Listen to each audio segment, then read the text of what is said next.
আপনি বলছেন ৭৬ বছরে পালাইছে, কোন বাড়িতে সেটা উল্লেখ করলাম না, সেটার জবাব পরে দেব আমরা। আপনি বললেন যে আপনার কবরও যেন বাংলার মাটিতে না হয়। হু দা হেল আর ইউ? আপনি কে এইটা বলার? আপনি কে? আপনি কাকে এই কথা বলছেন? কত পাঁচাটা রাজনীতি করবেন বলেন তো? আপনি একটা নারী হয়ে একটা নারীর বিরুদ্ধে, আপনিও একজন রাজনীতিবিদ, এটা আপনি ভুলে গেলে চলবে আপনার? সবাই জানেন ছাত্রলীগ করতে এমপি নুরুল হক নূর। তুমি যখন বলতেছো যে 15 বছর বিএনপি কি করছে, অন্য রাজনৈতিক দল কি করছে, তুমি যে রুহানি পুত্র, তুমি যে বঙ্গভবনে যাইয়া শেখ হাসিনার পা ধরা, এক্ষুনি হাসিনার পা ধরা যখন সালাম করে বলছো, তুমি নাকি এক্ষুনি হাসিনার মুখে তোমার মায়ের চিহ্ন দেখো, তুমি কি ভুলে গেছো তোমার মায়ের চিহ্ন দেখা ওই মা পালাইছে? বিএনপির টপ লেভেলের একজন নেত্রী ব্যারিস্টার রুমিন ফারহানা, প্রিয় দর্শক শ্রোতা, শেখ হাসিনাকে নিয়ে কঠিন একটা বক্তব্য দিয়েছিল একটা সমাবেশে। শেখ হাসিনাকে নিয়ে অনেক রঙ্গ তামাশা করেছিল, যেটা কিন্তু আওয়ামী লীগের নেতা নেত্রীদের কলিজায় গিয়ে লেগেছে এবং সহ্য করতে পারেনি। প্রিয় দর্শক, অবশেষে সেই ব্যারিস্টার রুমিন ফারহানার বক্তব্যকে কেন্দ্র করে উল্টো ব্যারিস্টার রুমিন ফারহানাকেই যেন ধোলাই করলেন একজন আওয়ামী লীগের মহিলা নেত্রী। প্রিয় দর্শক, আরও একটি ভিডিও আপনাদের সাথে শেয়ার করব। ভিপি নুরুল হক নূর, তিনি নাকি শেখ হাসিনার পালিত গোলাম। প্রিয় দর্শক, সমন্বয়ক ভিপি নুরুল হক নূরকে প্রচণ্ড পরিমাণে ধুয়ে দিলেন। প্রিয় দর্শক, এই মূলত দুটি ভিডিও নিয়ে আজকে আপনাদের সম্মুখে হাজির হওয়া। তো সবাইকে বলবো এই দুটি ভিডিও একটু আপনারা ধৈর্য সহকারে দেখতে থাকুন এবং শুনতে থাকুন তাদের কথাগুলো, তাহলেই বুঝতে পারবেন আসলে তারা কি বুঝাইতে চাচ্ছে। চলুন একটা লাইক দিয়ে আমরা ভিডিও দুটি আগে দেখে আসি। হাসিনা পরনের কাপড়টা লইয়া কোনো মতে পলাইছে, লোকেরা আরেকটা কাপড় লইতে পারে নাই। ভারতের সরকার তারে কিছু কাপড় চোপড় দিছে, এক কাপড়ে আগুন লাগতো। আল্লাহর বিচার বড় কঠিন বিচার, আল্লাহর বিচার বড় ভয়ঙ্কর বিচার। আমাদের লাখ লাখ ভাইয়ের উপরে যে নির্যাতন 15 বছরে হয়েছে, আল্লাহ সাক্ষী, আজকে তাকাইয়া দেখেন কোথায় শেখ পরিবার, কোথায় হাসিনা, কোথায় রেহানা, কোথায় তাপস, কেউ না। এখন আদালতে যাইতে পারে না, মাইনসে পচা দিন আর কি জুতা লইয়া রেডি থাকে। বেজ্জতি কত প্রকার কি কি এইবার হাসিনা তুমি টের পাইছো। আমরা সকলের প্রাণের নেতা, আমাদের নয়নের মণি, আমাদের মা দেশনেত্রী বেগম খালেদা জিয়াকে ৭৬ বছর বয়সে হাসিনা তুমি জেল খাটাইছো মিথ্যা মামলায়। আমাদের মাকে তুমি বাড়ি ছাড়া করছো, ঠিকানা ছাড়া করছো হাসিনা। বাংলাদেশের মাটিতে তোমার আর জায়গা হবে না। ৭৬ বছর বয়সে পলাইছো তো শ্বশুর বাড়ি, আল্লাহ করে যেন কবরটাও তোমার বাংলাদেশে না হয়। আমার মা, আমাদের মাকে ঠিকানা ছাড়া করেছে যেই মহিলা, বাংলাদেশের মাটিতে সে ফিরতে পারবে না। আমরা তার সমুচিত জবাব দেব ইনশাআল্লাহ। আশা করি সকলে ভালো আছেন। আমি সর্বদাই দোয়া করি, বিশেষ করে আমার ঢাকা ৫বাসী, আমার ডেমরাবাসী যেন সর্বদা নিরাপদ, সুস্থ এবং ভালো থাকেন। আজকে একটা খুব জঘন্য একজন নোংরা রাজনীতি করে এমন একটা মহিলার ব্যাপারে কথা বলবো। নোংরা রাজনীতি করে ব্যারিস্টার রুমিন ফারহানা। দেখেন, আপনি কিন্তু ন্যূনতম এডুকেটেড একটা মহিলা, ঠিক আছে? আমি নারী হিসাবে আপনাকে অসম্মান করার মতন কোনো কথা বলবো না, কারণ নোংরা পলিটিক্স করাটা আপনাদের কাজ, আমাদের কাজ কিন্তু নোংরা পলিটিক্স করা না। আপনি ন্যূনতম পড়াশোনা করেছেন, ব্যারিস্টার হয়েছেন, আপনি এত নোংরা পলিটিক্স করেন, সেটা আর কত প্রমাণ করবেন? আপনারা তো অনেক কিছু প্রমাণ করলেন। এখন আপনার স্টেটমেন্ট গুলো যখন দেন, হু দা হেল আর ইউ? আপনি কে? আপনি বলছেন ৭৬ বছরে পালাইছে, কোন বাড়িতে সেটা উল্লেখ করলাম না, সেটার জবাব পরে দেব আমরা। আপনি বললেন যে আপনার কবরও যেন বাংলার মাটিতে না হয়। হু দা হেল আর ইউ? আপনি কে এইটা বলার? আপনি কে? আপনি কাকে এই কথা বলছেন? কত পাঁচাটা রাজনীতি করবেন বলেন তো? আপনি একটা নারী হয়ে একটা নারীর বিরুদ্ধে, আপনিও একজন রাজনীতিবিদ, এটা আপনি ভুলে গেলে চলবে আপনার? ধিক্কার জানালাম শোনালাম আপনার স্টেটমেন্ট গুলো, আমি চাইনি আপনাকে নিয়ে কোনো কথা বলতে, কারণ কোনো নোংরা রাজনীতিবিদ যারা নোংরা রাজনীতির সাথে যুক্ত তাদেরকে নিয়ে আমি কথা বলতে চাই না। এখানে দুধার দোয়া তুলসী পাতা কেউ না, আপনিও না, আমিও না, কেউ না। এই ধরনের স্টেটমেন্ট আপনাকে কতটুকু নিচে নামাচ্ছে সেটা একবার চিন্তা করে দেখবেন।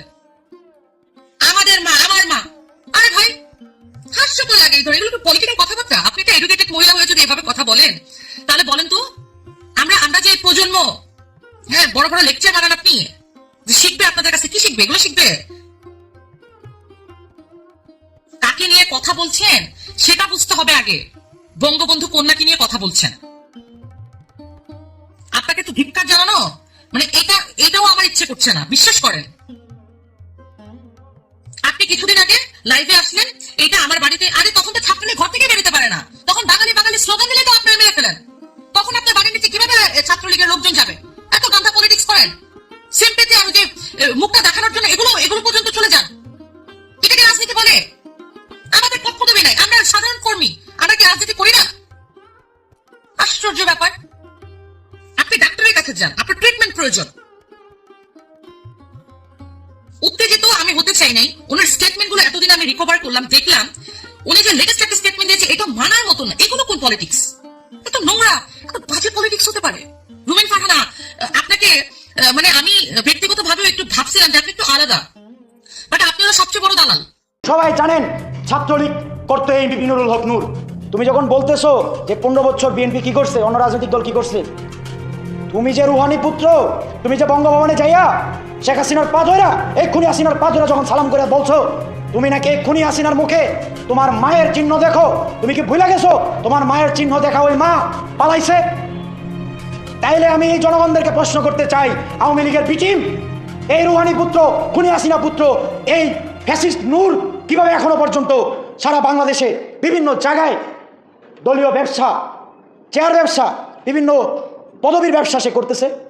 সে আবার কিভাবে বিএনপির কটাক্ষ করে?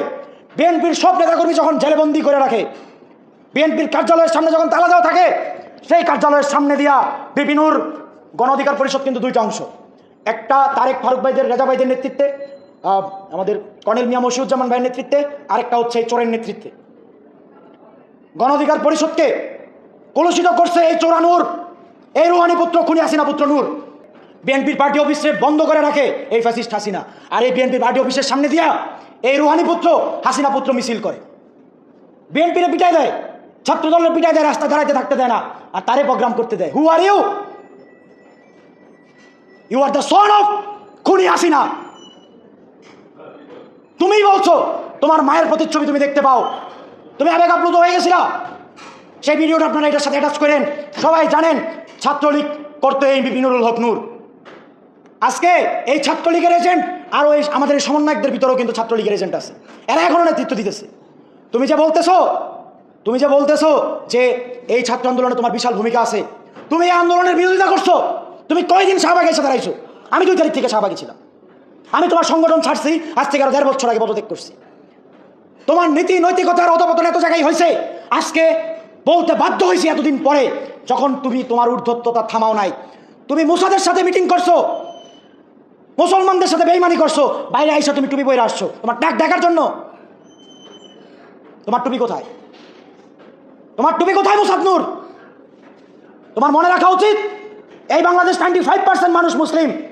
ফিলিস্তিনের হাজার হাজার শিশুর, লাখো লাখো শিশুর হত্যাকারী এই মুসাদ। ইসরায়েল, এই ইসরায়েলের পক্ষে তুমি কেন মেহেদী ইনসাফাদির সাথে বৈঠক করছো? জবাব দিতে হবে। তুমি কেন আজকে অন্যান্য রাজনৈতিক দলদের কটাক্ষ করো? তোমার কি অবদান ছিল? তুমি কার সাথে আঘাত কইরা এই বাংলাদেশের রাজনীতি করছো আমরা জানি না? তোমার সাথে তো 5 বছর আমিও ছিলাম, খুব ভালো করেই জানেন। তোমার পেজ থেকে তো আমি বক্তব্য দিতাম, আমি লাইভ করতাম, একসাথে এক জায়গায় বসে খাইছি। কিন্তু আমাদের বুঝতে ভুল হয়েছে, তুমি যে সন অফ হাসিনা, খুনি Hasina, you are son of murderer Hasina, fascist Hasina, you are son of dictator Hasina. অতএব তোমার বুঝতে হবে তুমি আবারও ভুল করতেছো। আর একটা কথা বলি, কিছু রাজনৈতিক দলরে, ভুইফুর রাজনৈতিক দলে নিবন্ধন দিছে। নিবন্ধন কে দিছে? নির্বাচন কমিশন, হাবিবুল আউয়াল। আর হয়তো একটা চোর। এই হাবিবুল আউয়ালের সিগনেচারে যারা নিবন্ধন পাইছে সবগুলো নিবন্ধন বাতিল হওয়ার জন্য রিট করবো। ওই চোর আবার কিসের বৈধতা রাখে? ওই চোর কিসের বৈধতা রাখে রাজনৈতিক দলে নিবন্ধন দেওয়ার জন্য? কয়েকদিন আগে কয়েকটা রাজনৈতিক দলে নিবন্ধন দিয়ে গেছে। এর মধ্যে এমন রাজনৈতিক দল আছে যেটা আওয়ামী লীগের বি টিম হিসাবে হাবিবুল আওয়াল শিলচাপড় দিয়া রাস্তায় ছাইড়া থুয়ে গেছে। তোমাদেরকেও কাঠ করা দাঁড় করাবো এই ছাত্র জনতা। আর ছাত্র জনতার ঐক্যমঞ্চ, পুরো দেশের ছাত্র জনতা ঐক্যমঞ্চ একসাথে হওয়ার ডাক দিচ্ছে আগামীতে এই বাংলাদেশে শান্তি প্রতিষ্ঠা করার জন্য এবং এই দেশের রাজনীতিতে আমূল পরিবর্তন আনার জন্য, রাজনীতি থেকে অপরাজনীতি দূর করার জন্য আমরা ঐক্যবদ্ধ হচ্ছি। প্রিয় দর্শক শ্রোতা, ভিপি নুরুল হক নূরকে নিয়ে কী বললো সেটাও শুনলেন, এবং বিএনপির টপ লেভেলের নেত্রী এবং সাবেক সংসদ সদস্য ব্যারিস্টার রুমিন ফারহানাকে নিয়ে কী বললো সেটা আপনারা শুনলেন। তো এবার অবশ্যই আপনাদের মূল্যবান মতামত জানানোর পালা। অবশ্যই আপনাদের মূল্যবান মতামত এই ভিডিওর নিচে কমেন্ট বক্সে জানিয়ে দিবেন। পারলে ভিডিওটি শেয়ার করে সবাই দেখার সুযোগ করে দিবেন। আর আমাদের এই চ্যানেল নাসির ইসলামিক মিডিয়া সেন্টারে এখন পর্যন্ত যারা সাবস্ক্রাইব করেনি, প্রতিনিয়ত এই ধরনের সকল প্রকার নিত্য নতুন আপডেট নিউজগুলো পেতে আমাদের চ্যানেলটি সাবস্ক্রাইব করে আমাদের সাথে থাকবেন। যারা করেছেন তাদের ধন্যবাদ। ভালো থাকবেন সবাই। আল্লাহ হাফেজ।